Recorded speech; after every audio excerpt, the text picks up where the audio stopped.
Доброго вечора з України.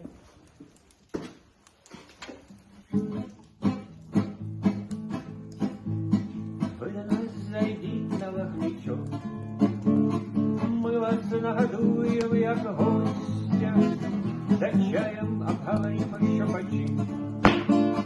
Можна вирішити ще питання, чи є вихід взагалі із глухого нашого кута.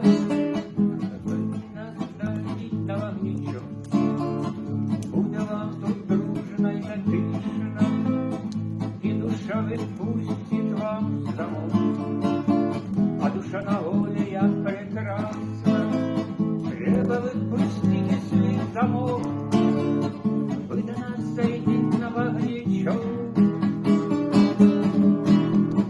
ви до нас зайдіть на вогничок, можна ще нам і нагодити, можна і з друзями заходити.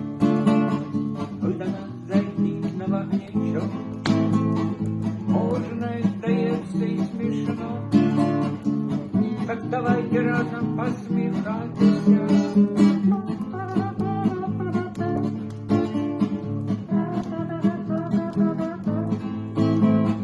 Ви до нас зайдіть на вогничок, ми вас нагодуємо як гостя, за чаєм обговоримо, що почим. Можна вирішити ще питання, чи є вихід взагалі